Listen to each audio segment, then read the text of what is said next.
Hello friends, welcome PL academy. मैं advocate प्रीति सैनी। आज हम दंड प्रक्रिया संहिता 1973 से अध्याय 10 देखेंगे। अध्याय 10 हमारा लोक व्यवस्था और परिशांति बनाए रखना है। लोक व्यवस्था और परिशांति बनाए रखना अध्याय 10 में दिया गया है। धारा 129 से लगाकर धारा 148 तक हमारा अध्याय 10 है। 129 से लगाकर 148 तक हमारा है अध्याय 10। ठीक है भाई, यहाँ पर हमारा अध्याय 10 को 4 भागों में विभक्त किया गया है। फर्स्ट हमारा क्या, विधि विरुद्ध जमाव। विधि विरुद्ध जमाव हमारा धारा 129 से लगाकर 132 तक दिया गया है। विधि विरुद्ध जमाव हमारा कहाँ तक दिया गया है? धारा 129 से लगाकर 132 तक। ठीक है भाई। भाग दो यहाँ पर लोक न्यूसेंस दिया गया है। लोक न्यूसेंस हमारा धारा 133 से लगाकर 143 तक हमारा लोक न्यूसेंस दिया गया है। 133 से लगाकर 143 तक लोक न्यूसेंस दिया गया है। ठीक है भाई। भाग 3, न्यूसेंस या आशंकित खतरे के अर्जेंट मामले, ये हमारा भाग 3 में दिया गया है। इसमें हमारा केवल धारा 144 और धारा 144 क्या आती है। ठीक है, न्यूसेंस या आतंकित खतरे के अर्जेंट मामले जो होते हैं, इसमें हमारी धारा 144 आती है और धारा 144 क्या आता है। ठीक है भाई। भाग 4, यहाँ पर अस्थावर संपत्ति के बारे में विवाद के बारे में दिया गया है। ये हमारा धारा 145 से लगाकर धारा 148 तक दिया गया है। ये हमने इसलिए 4 भागों में बताया है ताकि पूछ लिया जाता है। विधि विरुद्ध जमाव हमारा धारा 129 से 132 तक। लोक न्यूसेंस हमारा धारा 133 से 143 तक दिया गया है। न्यूसेंस या आशंकित खतरे हमारे 144 धारा 144 और धारा 144 क्या में दिया गया है। ठीक है भाई। और हमारी जो है अस्थावर संपत्ति के बारे में विवाद धारा 145 से धारा 148 में दिया गया है। ठीक है भाई। इस जो अध्याय 10 है इसके हमारे 2 पार्ट में आएगा, क्योंकि इसमें हमारी काफ़ी धाराएं हैं। ठीक है, ये हमारा फर्स्ट पार्ट है। ठीक है भाई। विधि विरुद्ध जमाव को तीतर बीतर करने का समादेश कौन दे सकता है? कौन दे सकता है भाई? कार्यपालक मजिस्ट्रेट अथवा थानेदार। ये हमारा धारा 129 में देगा। धारा 129 के क्लोज फर्स्ट में कौन? कार्यपालक मजिस्ट्रेट दे सकता है, पुलिस थाने का भार साधक अधिकारी दे सकता है, और जो उप निरीक्षक से अनिम्न पुलिस अधिकारी, यदि थाने का भार साधक अधिकारी अनुपस्थित हो तो उप निरीक्षक दे सकता है। धारा 129 में हमारे यहाँ पर तीन मजिस्ट्रेट हैं जो हमारे जमाव को तीतर बितर करने का आदेश दे सकता है। कौन? कार्यपालक मजिस्ट्रेट, पुलिस थाने का भार साधक अधिकारी, और उप निरीक्षक से जो अनिम्न पुलिस अधिकारी है यदि थाने का भार साधक अनुपस्थित है। ठीक है भाई। अब देखते हैं नेक्स्ट क्वेश्चन। दंड प्रक्रिया संहिता के किस धारा के अंतर्गत न्यूसेंस हटाने के लिए सशर्त आदेश पारित किया गया है? किस धारा में किया गया है भाई? धारा 133 में न्यूसेंस हटाने के आदेश पारित किए गए हैं। धारा 133 में हमारा कौन कर सकता है? जिला मजिस्ट्रेट कर सकता है, उपखंड मजिस्ट्रेट कर सकता है, और कार्यपालक मजिस्ट्रेट इनको हटाने का आदेश दे सकता है। कौन कौन? जिला मजिस्ट्रेट, उपखंड मजिस्ट्रेट और कार्यपालक मजिस्ट्रेट, 3 यहाँ पर देते हैं। 3 हमारे जमाव विधि विरुद्ध जमाव को तितर बितर करने का आदेश देते हैं, और 3 ही हमारे यहाँ पर न्यूसेंस हटाने के आदेश देते हैं। ठीक है भाई। Next question. जिला मजिस्ट्रेट या उपखंड मजिस्ट्रेट संहिता की किस प्रावधान के अंतर्गत पर्यावरण के प्रदूषण का निवारण कर सकता है? ये करता है हमारा धारा 133 में। ठीक है भाई। राइट आंसर हो यहाँ पर धारा 133।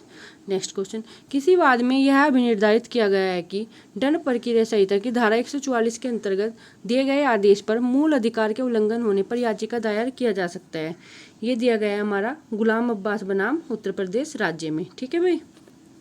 Next question.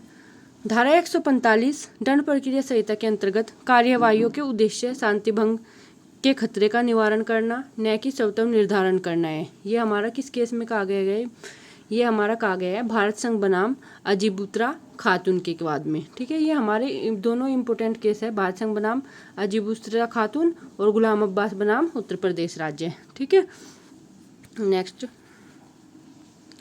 जमाव को तीतर बितर करने के लिए सशस्त्र बल का प्रयोग कब और कौन कर सकता है? सशस्त्र बल का प्रयोग कब और कौन कर सकता है? यहाँ पर वही हमारा संहिता की धारा 130 के अनुसार उच्चतम पंक्ति का कार्यपालक मजिस्ट्रेट यदि लोक सुरक्षा के लिए ऐसे जमाव को तितर बितर करना आवश्यक हो जाए। कौन कर सकता है? उच्चतम पंक्ति का कार्यपालक मजिस्ट्रेट। ठीक है भाई। नेक्स्ट क्वेश्चन, कब कोई सशस्त्र बल का आयुक्त या राजपत्रित अधिकारी अपने समादेश के अधीन किसी जमाव को तितर बितर करा सकता है? कब करा सकता है? ये हमारा भाई धारा 131 में बताया गया है। ये हमारा जब करा सकता है जब ऐसा जमाव लोक सुरक्षा को स्पष्ट रूप से संकट उत्पन्न कर दे, तब कार्यपालक मजिस्ट्रेट से संपर्क कर पाना साध्य न हो, तब हमारा सशस्त्र बल का आयुक्त या राजपत्रित अधिकारी ऐसे जमाव को तितर बितर करा सकता है। ये हमारा धारा 131 में दिया गया है। ठीक है भाई। नेक्स्ट क्वेश्चन, संहिता की धारा 133 के अंतर्गत आदेश देने के लिए सशक्त मजिस्ट्रेट किन आधारों पर अपना समाधान करता है? ये हमारा करता है किसी पुलिस अधिकारी की रिपोर्ट पर या फिर किसी अन्य से सूचना प्राप्त होने पर। ठीक है भाई। अब देखते हैं न्यूसेंस क्या है। न्यूसेंस क्या है भाई? विधि के संदर्भ में भूमि या उससे संबंधित किसी व्यक्ति के उपयोग या उपभोग के अधिकारों में हस्तक्षेप करना क्या है? न्यूसेंस है। ठीक है भाई। नेक्स्ट क्वेश्चन, लोक न्यूसेंस क्या है? वहाँ पर खाली हमारा न्यूसेंस दिया गया था, ये है हमारा लोक न्यूसेंस। लोक न्यूसेंस हमारा एक ऐसा कार्य है जो व्यक्ति को किसी ऐसे वर्ग के युक्त सुख और सुविधाओं को प्रभावित करते हैं, तो उसके परिचालन अथवा पड़ोस के क्षेत्र में आते हों। ठीक है, जो किसी व्यक्ति के वर्ग को की सुख सुविधाओं को प्रभावित करते हैं, जो उसके पड़ोस के क्षेत्र के आते हैं, तो इसको बोलते हैं हम लोक न्यूसेंस। ठीक है भाई। क्या दंड प्रक्रिया संहिता में लोक न्यूसेंस की परिभाषा दी गई है? नहीं, लोक न्यूसेंस की यहाँ पर कोई परिभाषा नहीं दी गई है। ठीक है भाई। लोक न्यूसेंस को सदैव उसी भाव से समझना होगा जो भारतीय दंड संहिता की धारा 268 में परिभाषित किया गया है। ठीक है, लोक न्यूसेंस जो हमारी आईपीसी में 268 में परिभाषित किया गया है, वही हम दंड प्रक्रिया संहिता में समझेंगे। ठीक है भाई। नेक्स्ट क्वेश्चन, संहिता की धारा 133 के अधीन अधिनियम का उद्देश्य क्या है? यहाँ पर हमारा जो 133 धारा 133 है, यहाँ पर अधिनियम लोक न्यूसेंस को हटाने के लिए एक संक्षिप्त और तत्काल सुलभ प्रक्रिया प्रस्तुत करने के उद्देश्य से और अर्जेंट मामलों में इसका प्रयोग करने के आशय से हुआ है। जो हमारे लोक न्यूसेंस को हटाने के लिए प्रक्रिया चलाई जाती है, वो हमारी धारा 133 के अनुसार चलाई जाती है और इसका प्रयोग वहाँ पर किया जाता है। ठीक है भाई। नेक्स्ट क्वेश्चन, धारा 133 के संबंध में किसी वाद में यह धारित किया गया है कि इस धारा का व्यवस्थापन ऐसी आपत्तिक बुराइयों से व्यवहार करने के लिए किया गया है जो विद्यमान है अथवा आसन है। तो यहाँ पर कौन से केस में कहा गया है भाई? असरपी लाल बनाम राज्य में। ठीक है, असरपी लाल बनाम राज्य में। नेक्स्ट क्वेश्चन, संहिता की धारा 133 के अंतर्गत मजिस्ट्रेट द्वारा दिए गए आदेश की क्या प्रकृति होगी? क्या होगी भाई? सशर्त। इस धारा के अंतर्गत क्या दिया जाएगा? सशर्त आदेश दिया जाता है। धारा 133 में सशर्त आदेश दिया जाता है। ठीक है भाई। नेक्स्ट क्वेश्चन, यदि किसी जिला मजिस्ट्रेट को यह विचार है कि किसी भयानक जीव जंतु को नष्ट, परिरुद्ध या उसका अन्यथा वहन किया जाना चाहिए, तो वह मजिस्ट्रेट क्या कर सकता है? क्या कर सकता है भाई? तब ऐसा मजिस्ट्रेट ऐसे जीव जंतु का स्वामित्व या कब्जा रखने वाले व्यक्ति से अपेक्षा करते हुए सशर्त आदेश दे सकता है कि वह उतने समय के अंतर्गत जितना उस आदेश में नियत किया गया है, जो समय नियत किया गया है आदेश के अंतर्गत, भयानक जीव जंतु को उसी रीति से नष्ट करे, परिरुद्ध करे या उसका वहन करे जो उस आदेश में उपबंधित है। ठीक है भाई। नेक्स्ट क्वेश्चन, क्या धारा 133 के अंतर्गत मजिस्ट्रेट द्वारा सम्यक रूप से जारी किए गए आदेश के विरुद्ध किसी सिविल न्यायालय में चुनौती दी जा सकती है? सिविल न्यायालय में चुनौती नहीं दी जा सकती। यह हमारा धारा 133 की उपधारा 2 में कहा गया है। ठीक है भाई, नहीं दी जा सकती। ठीक है भाई। नेक्स्ट क्वेश्चन, किस वाद में उच्चतम न्यायालय ने अभिनिर्धारित किया गया है कि जहाँ साग सब्जियों की एक प्राइवेट गृह में नीलामी के शोरगुल से उस ग्रह के आसपास रहने वाले लोगों के आराम में बाधा पहुंच रही है, साग सब्जियों के व्यापार का चलाया जाना समाज में के स्वास्थ्य अथवा शारीरिक सुख के लिए इतना हानिकारक नहीं था, उसके कारण धारा 133 के दिन निवारणात्मक कार्यवाही की जाए। ये हमारा किस में कहा गया? राम अवतार बनाम उत्तर प्रदेश राज्य में। ठीक है भाई। कौन से वाद में? राम अवतार बनाम उत्तर प्रदेश राज्य में।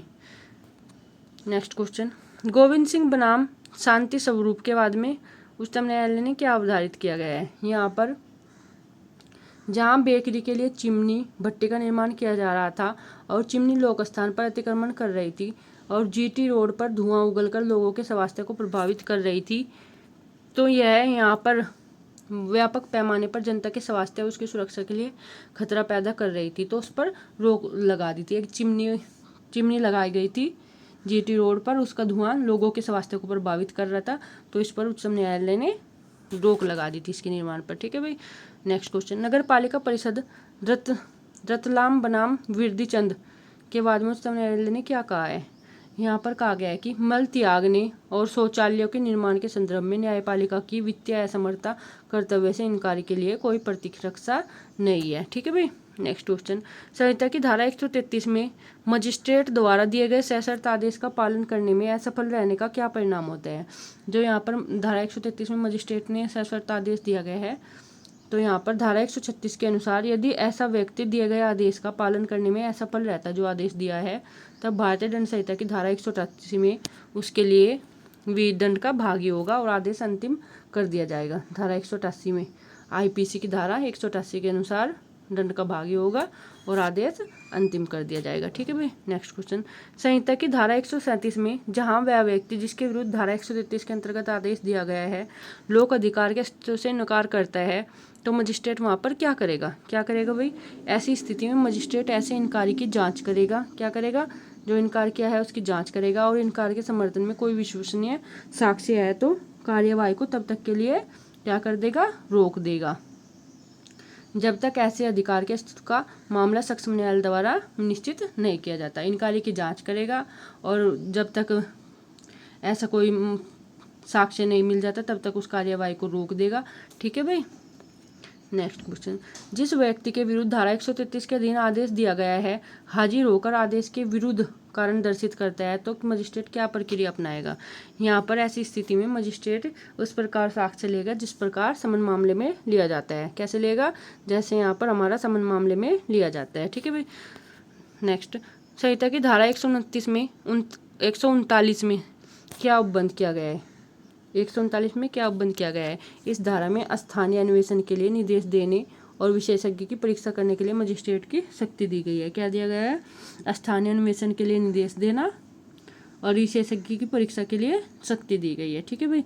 नेक्स्ट क्वेश्चन, मजिस्ट्रेट द्वारा लोक निश्चयांश की पूर्णावर्ती या उसे चालू रखने का प्रतिषेध करने की शक्ति किस धारा में प्रदान की गई थी। ये किस धारा में की गई थी भाई, धारा 143 में मजिस्ट्रेट द्वारा लोक न्यूसेंस की पूर्णावर्ती और उसे चालू रखने की शक्ति धारा 143 में दी गई है। ठीक है। न्यूसेंस या आतंकित खतरे के अर्जेंट मामलों में आदेश जारी करने की मजिस्ट्रेट की शक्ति किस संहिता की किस धारा में दी गई है। किस धारा में दी गई है भाई, धारा 144 में। ठीक है भाई। नेक्स्ट क्वेश्चन, संहिता की धारा 144 में कौन से मजिस्ट्रेट आदेश देने के लिए सह सकता है। धारा 144 में कौन देगा, जिला मजिस्ट्रेट, उपखंड मजिस्ट्रेट, राज्य सरकार, या इस हेतु जो सशक्त किया गया है कार्यपालक मजिस्ट्रेट। कौन देगा, जिला मजिस्ट्रेट, उपखंड मजिस्ट्रेट, राज्य सरकार, या जो सशक्त किया गया कार्यपालक मजिस्ट्रेट देगा। ठीक है भाई। संहिता की धारा 144 में मजिस्ट्रेट किस प्रकार का आदेश दे सकता है। किस प्रकार का देता है भाई, संहिता की धारा 144 में लिखित आदेश। कैसा, लिखित आदेश। नेक्स्ट क्वेश्चन, संहिता की धारा 144 में मजिस्ट्रेट किस बात का निर्देश दे सकता है। किस बात का दे सकता है भाई, किसी व्यक्ति को कार्य विशेष न करने या अपने कब्जे की या अपने प्रबंधाधीन किसी विशिष्ट संपत्ति की कोई विशिष्ट व्यवस्था करने का निर्देश दे सकता है। ठीक है भाई। नेक्स्ट क्वेश्चन, क्या धारा 144 के अधीन मजिस्ट्रेट लिखित आदेश क्यों जारी करता है। जो धारा 144 में लिखित आदेश होता है वो क्यों करता है, विधि पूर्वक नियोजित किसी व्यक्ति को बाधा, अक्षोभ या क्षति का या मानव जीवन, स्वास्थ्य, क्षेम को खतरे का या लोक परेशानी विक्षुब्ध होने का या दंगे का निवारण हेतु। ये कारण दिए गए हैं, किसी व्यक्ति को बाधा पहुंचे, अक्षोभ पहुंचे, क्षति या मानव जीवन को हो, स्वास्थ्य या क्षेम का खतरा हो, लोक परेशानी विक्षुब्ध हो या फिर दंगे के निवारण हेतु धारा 144 में मजिस्ट्रेट लिखित आदेश देता है। ठीक है भाई। नेक्स्ट क्वेश्चन, क्या मजिस्ट्रेट स्वप्रेरणा से या वैयक्तिक व्यक्ति के आवेदन पर ऐसे आदेश को भी विखंडित या परिवर्तित कर सकता है जिसे राज्य सरकार ने 6 माह और बढ़ा दिया है। नहीं, ऐसे आदेश को जो राज्य सरकारी धारा 144 के 6 के अनुसार स्वप्रेरणा से या किसी व्यक्ति के आवेदन पर विखंडित या परिवर्तित नहीं कर सकता। ठीक है, स्वप्रेरणा से या किसी व्यक्ति के आवेदन पर विखंडित या परिवर्तन कर सकती है। ठीक है, नहीं, ऐसे आदेश को राज्य सरकार की धारा 144 के क्लोज 6 के अनुसार स्वप्रेरणा से या किसी व्यक्ति के आवेदन पर विखंडित या परिवर्तित कर सकती है। ठीक है भाई।